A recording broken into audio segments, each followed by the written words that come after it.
إن الحمد لله نحمده ونستعينه ونستغفره ونعوذ بالله من شرور أنفسنا ومن سيئات أعمالنا من يهده الله فلا مضل له ومن يضلل فلا هادي له أشهد أن لا إله إلا الله وأشهد أن محمدا عبده ورسوله قال الله جل في علا يا أيها الناس اتقوا ربكم الذي خلقكم من نفس واحدة وخلق منها زوجها وبث منهما رجالا كثيرا ونساء واتقوا الله الذي تساءلون به والأرحام إن الله كان عليكم رقيبا وقال تبارك وتعالى يا أيها الناس اعبدوا ربكم الذي خلقكم والذين من قبلكم لعلكم تتقون. Jemaah sidang Jumat yang dimuliakan oleh Allah Subhanahu wa taala. Alhamdulillah pada hari yang mulia ini kita memulai siang-siang yang seperti halnya siang yang telah berlalu dengan ketakwaan kepada Allah Subhanahu wa taala. Maka sungguh mulia orang-orang yang mengisi waktu dan harinya dengan pendekatan kepada Allah Subhanahu wa taala. Salam dan salawat kita aturkan kepada junjungan besar kita Nabi Muhammad sallallahu alaihi wasallam, kepada seluruh istri, keluarga, sahabat dan orang-orang yang senantiasa mengikuti jejak-jejak yang ditinggalkan oleh beliau. Karena orang yang senantiasa mengikuti apa yang ditinggalkan, maka orang tersebut kelak akhir perjalanannya adalah bersama dengan orang yang dia ikuti. Maka sungguh luar biasa orang-orang yang memegang sunnah-sunnahnya, mengerjakan syariat-syariat yang dituntunkan olehnya. Mereka itu adalah orang-orang yang kelak di waktunya menjadi orang yang meraih kemenangan. Sidang Jumat yang dimuliakan oleh Allah Subhanahu wa taala. Khatib berwasiat kepada diri sendiri khususnya dan kepada seluruh jamaah yang hadir untuk senantiasa meningkatkan keimanan ketakwaan kita, meningkatkan kuantitas keimanan, memperbaiki kualitas keimanan kita kepada Allah Subhanahu wa taala.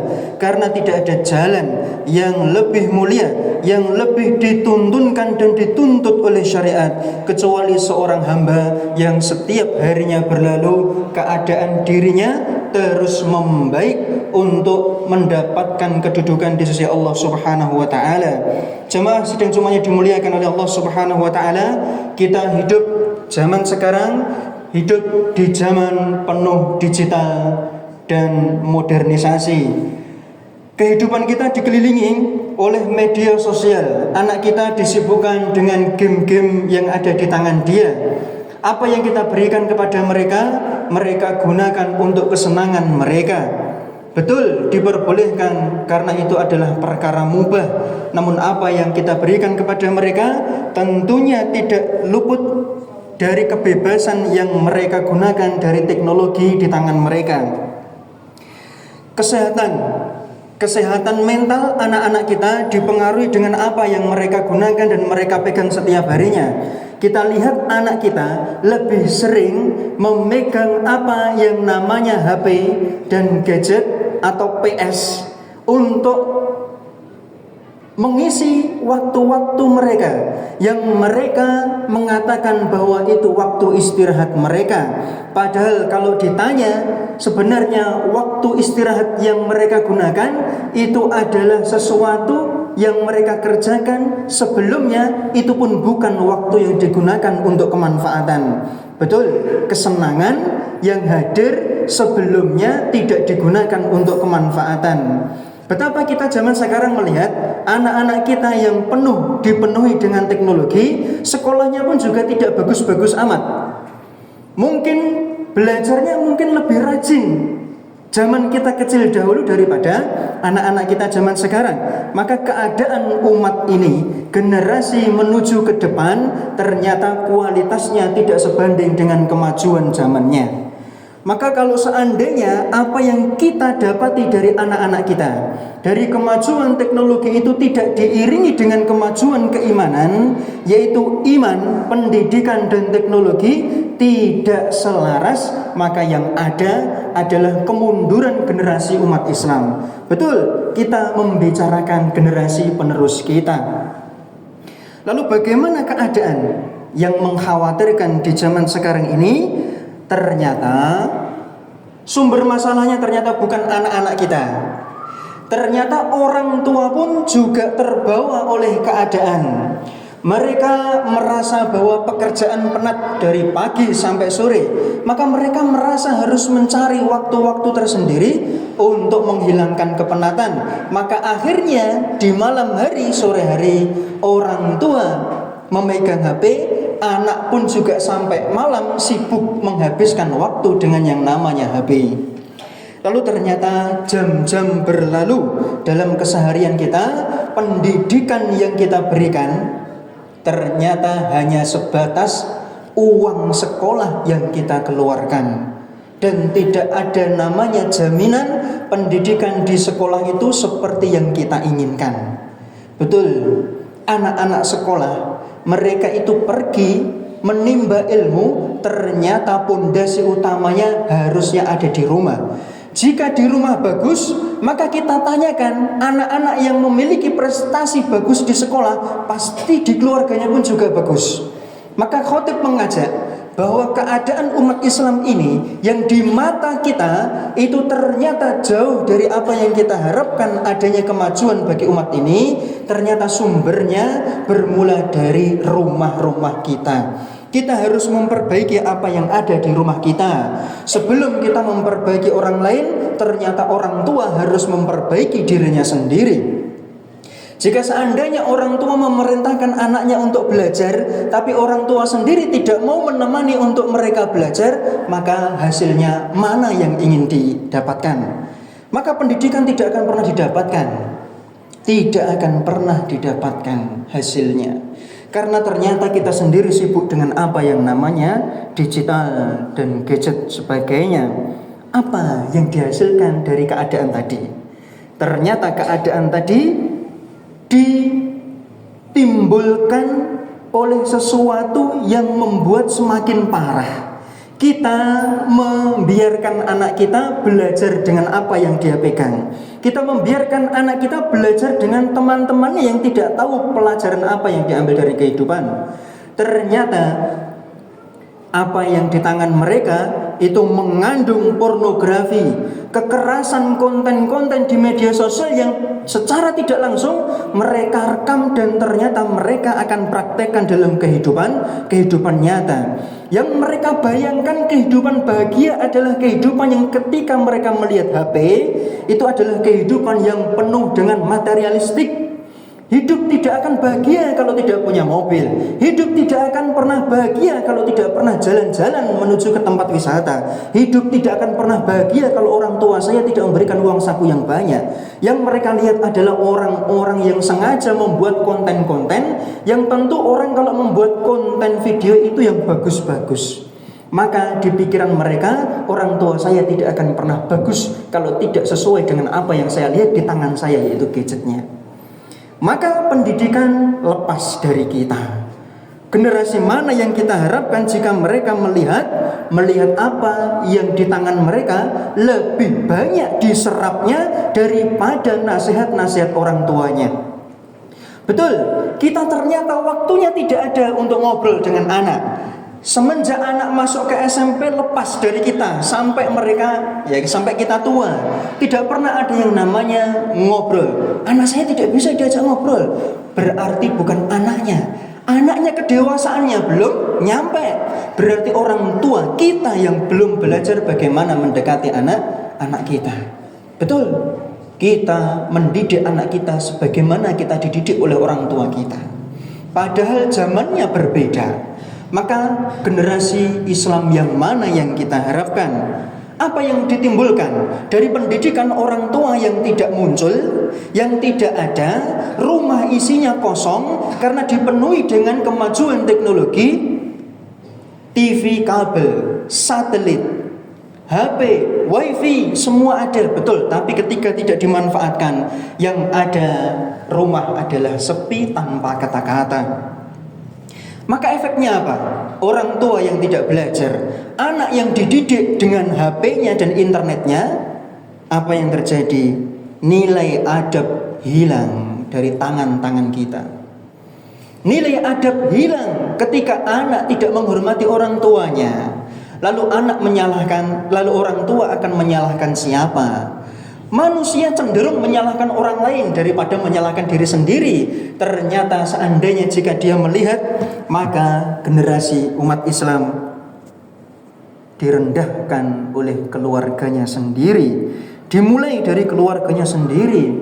Jika seandainya duniawi tidak didapatkan dengan itu, maka apalagi spiritualitas Islam yang ada di dalam keluarga, maka akan jauh dengan namanya tuntunan-tuntunan Nabi.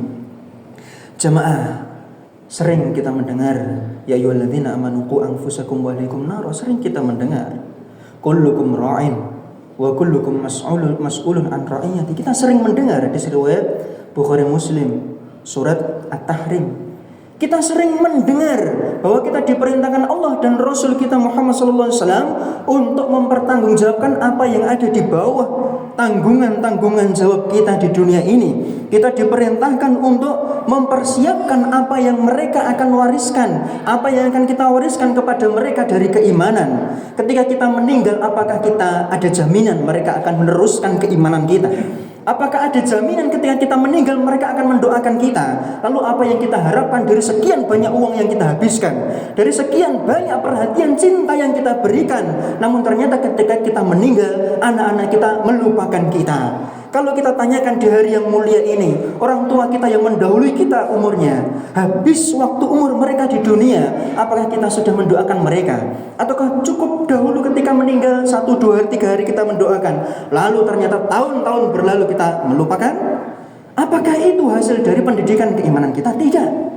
Jamaah, saya mengingatkan diri saya sendiri dan jamaah seluruhnya bahwa kita harus kembali untuk mempersiapkan apa yang orang tua dahulu kita belum persiapkan dari keimanan. Harus persiapkan anak kita yang kita suapi nasi setiap hari. Kita senangkan hati mereka dengan mainan. Kita persiapkan pendidikan mereka dengan uang yang tidak sedikit. Waktu yang kita habiskan, keringat yang kita teteskan. Apakah itu akan berhenti di dunia saja? Jangan. Persiapkan keimanan mereka. Maka kita masukkan ke dalam keluarga kita, yaitu unsur-unsur keimanan yang paling utama. Karena keluarga adalah sekolah pertama bagi anak-anak kita. Anak-anak kita ikut pergi bersama kita ke masjid. Namun mereka belum bisa menamakan apa itu kedewasaan dan peribadahan. Mereka pergi ke masjid, mereka sholat, mereka menyelesaikan hanya untuk mengambil nasi bungkus. Mereka belum mampu untuk merasakan apa itu peribadahan, keimanan, belum. Kalau mereka belum mampu, maka kitalah tanggung jawabnya untuk mendidik mereka seiring bertambahnya usia. Jamaah, usia tidak akan lama.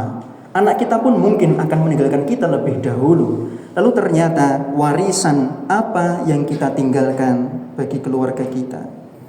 Keluarga yang tidak dibentengi dengan keimanan, maka generasi yang akan rusak akhlaknya. Jika akhlak sudah rusak, maka berarti dia tidak mempelajari agama. Jika akhlak rusak, maka agamanya apalagi? Akhlak kepada manusia tidak dijaga, apalagi akhlak terhadap Tuhannya Allah Subhanahu wa taala. Qulu qouli hadza wa astaghfirullahi wa lakum wa li sa'iril muslimina min kulli dzamb fastaghfiruhu innahu huwal ghafurur rahim.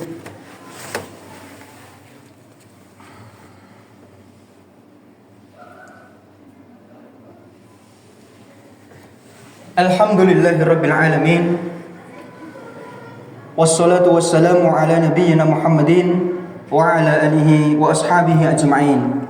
Jemaah, khutbah yang kedua, jika kita sudah mendengarkan, lalu kita sudah menggambarkan apa keadaan kita zaman sekarang, lalu bagaimana solusinya kita memulai pendidikan keluarga kita. Jemaah, jika seandainya musuh pendidikan kita adalah gadget, HP, maka kita harus mengatur penggunaan anak-anak kita terhadap gadget dan HP. Karena ketika dia masuk ke dalamnya, maka sesuatu akan dicapai, akan didapatkan, dan lebih banyak didapatkan daripada apa yang didapatkan dengan tangan-tangan mereka. Kalau mereka menggunakan sepeda motor, paling jauh berapa kilometer dia pergi dari rumah. Namun ketika dia menggunakan HP, maka sesungguhnya dia mengelilingi dunia untuk mengetahui apa saja yang di dalamnya. Tidak terbatas. maka kita harus membersihkan dosa-dosa digital. Apa yang ada di dalam rumah kita harus kita bersihkan. Rangkul anak kita. Bagaimana cara merangkul anak kita? Latihan. Betul, belajar. Kita kalau tidak bisa mengarahkan anak kita, lalu bagaimana kita mau mengarahkan orang lain di luar rumah kita? Seandainya kemajuan teknologi itu adalah tantangan, maka seharusnya kita ngikutin perkembangan zaman. Orang tua jangan lebih bodoh daripada anaknya. Anaknya kalau dipegangi HP lebih pintar menjelajahi HP daripada orang tuanya. Anak kalau diberi laptop lebih pintar digunakan untuk apa daripada orang tuanya. Orang tua hanya memberikan uang, beli ini gunakan, namun tidak tahu efek apa di balik itu semua jika tidak digunakan dengan keimanan dan pengawasan dari Allah Subhanahu wa taala. Berikutnya, dan ini yang paling inti, seandainya sholat di rumah kita belum tegak dengan tuntunan syariat, maka seharusnya kita tegakkan sholat itu di dalam keluarga kita. Kalau seandainya orang meninggalkan sholat, sibuk dengan sholat, waktunya tidak digunakan untuk sholat, berarti ada pengganti lain. Kalau seandainya rumah itu tidak pernah diperdengarkan Al-Quran, berarti ada telinga itu memperdengarkan sesuatu lain selain Al-Quran. Jika mulut tidak pernah digunakan untuk membaca Al-Quran, maka pasti mulut itu digunakan untuk sesuatu yang lain. Jika seandainya keluarga kita tidak diisi dengan keimanan, maka tentu ada hal lain yang mengisinya. Kita tanyakan diri kita. Kalau seandainya keluarga kita belum, maka diri kita yang perlu kita perbaiki. Jalin komunikasi. Jangan jamaah. Saya sudah beberapa tahun menggandrungi dunia pendidikan, masuk ke dalam dunia pendidikan. 80% anak yang melanggar, kalau ditanya pasti orang tuanya ada masalah, broken home. Orang tuanya sering cekcok di rumah. Orang tuanya cerai. Subhanallah. Ternyata kerusakan itu munculnya bukan di tempat lain. Kalau seandainya kebaikan itu awal mula munculnya di keluarga, maka sesungguhnya Nabi Muhammad SAW mampu untuk menyebarkannya ke seluruh tempat yang beliau mampu untuk capai. Kenapa? Karena beliau dididik dengan pendidikan keluarga yang menjaga beliau, kakek beliau, paman beliau menjaga beliau dari segala keburukan. Jamaah, maka kita harus memilihkan bagi anak-anak kita konten-konten yang mendidik. Coba kita nanti pulang kita cek HP, di dalam HP anak kita ada apa. Coba yang pertama dicek Al-Quran. Al-Quran dicek, diinstalkan. Nak, baca ini setiap hari 1 halaman sama bapak. Setiap maghrib, gak usah lama-lama. Baca sama bapak Al-Quran. Kita bareng-bareng. Habis isya, sebelum belajar malam, kalau kita egois, kita masih memikirkan diri kita sendiri, maka anak-anak kita akan mencari jalan pelariannya sendiri. Innallaha wa malaikatahu yusholluna 'alan nabi ya ayyuhalladzina amanu shallu 'alaihi wa sallimu taslima. Allahumma salli ala Muhammad wa ala ali Muhammad kama sallaita ala Ibrahim wa ala ali Ibrahim fil alamin innaka Hamidum Majid. Bi rahmatika ya arhamar rahimin ya hayyu ya qayyum bi rahmatika nastaghith aslih lana sha'nana kullahu wa la takilna ila anfusina tarfat 'ain. Rabbana zalamna anfusana wa illam taghfir lana wa tarhamna lanakunanna minal khasirin. Allahumma inna nas'aluka al-huda wat tuqa wal 'afafa wal ghina. Allahumma inna nas'aluka al-huda wat tuqa wal 'afafa wal ghina. Rabbana hab lana min azwajina wa dhurriyyatina qurrata a'yun waj'alna lil muttaqina imama. Rabbi ighfir lil mu'minina wal mu'minat wal muslimina wal muslimat al ahya'i minhum wal amwat innaka sami'un qaribun mujibud da'wat. Rabbana atina fid dunya hasanah wa fil akhirati hasanah wa qina adzaban nar. Subhana rabbika rabbil izzati amma yasifun wa salamun 'alal mursalin walhamdulillahi rabbil alamin. Aqimus salat.